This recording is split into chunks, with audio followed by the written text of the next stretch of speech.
The Concrete City was an early example of international-style architecture in the United States, built as company housing in 1911 for select employees of the Delaware, Lackawanna and Western Railroad's Coal Division in Nanticoke, Pennsylvania.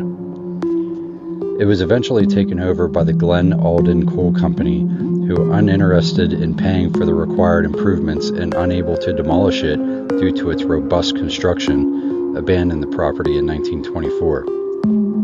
It stands to this day, albeit in extreme disrepair. Currently, the site is commonly used by military, police, firefighters, airsoft military simulation events, and recreational paintball players for staged games. In 1998, the Pennsylvania Historical and Museum Commission declared Concrete City a historic site.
Company housing was not uncommon in Pennsylvania in the late 1800s and early 1900s, but the term usually referred to crowded substandard wooden houses hastily built by wealthy industrialist owners for their low-paid workers.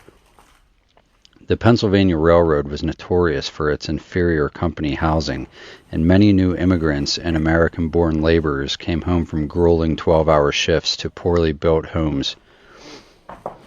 A 1916 federal survey of Pennsylvania's anthracite coal regions determined that 34% of laborers lived in company housing. Most of these structures, nearly all, were frame-built county assessors classified as shanties.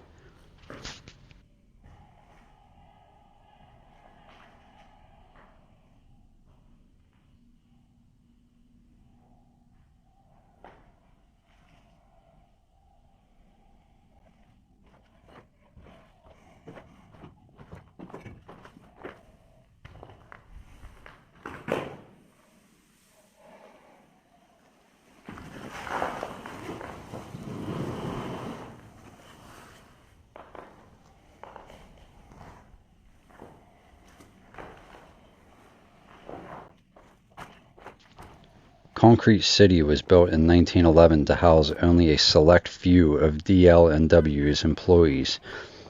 Prospective tenants had to speak English as their first language and also had to be employed in positions of high value such as foreman, shopman, or technician.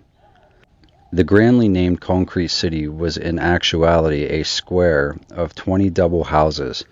Only 40 of the Truesdale mines and 1,700 employees would receive a spot in the wondrous new community, which featured sidewalks, electric streetlights, a concrete swimming pool, playgrounds, a baseball field, and tennis courts. The pool was emptied in 1914 after a boy drowned.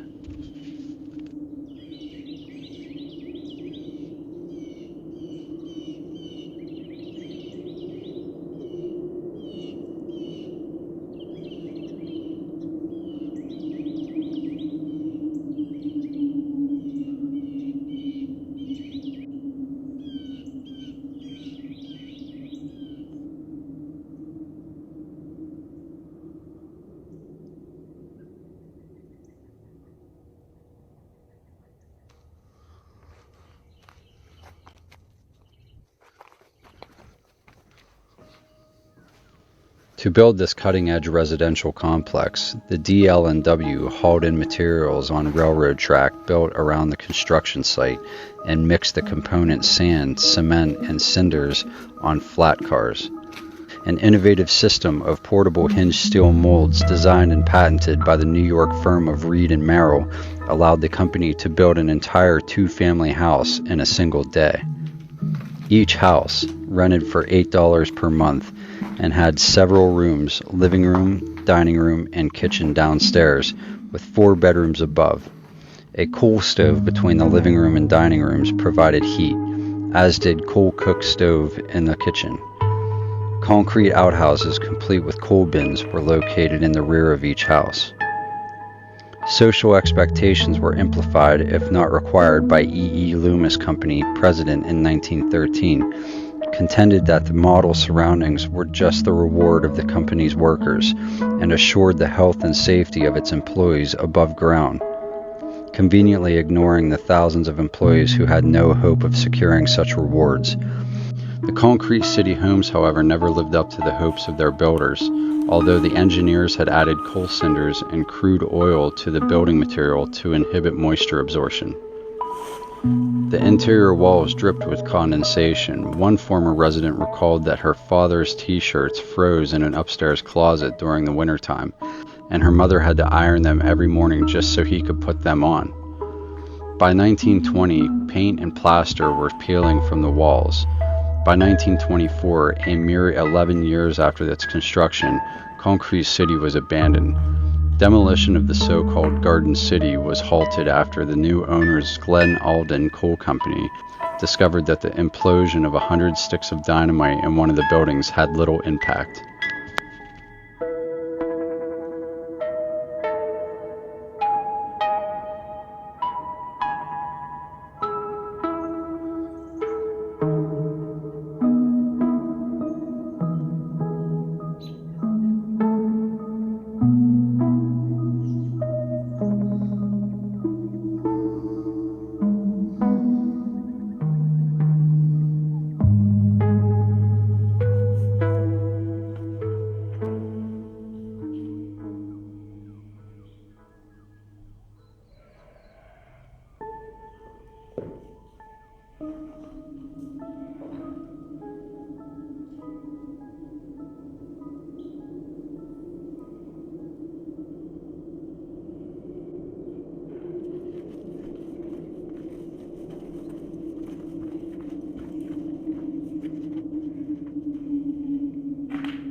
So if you didn't know about Concrete City, you do now.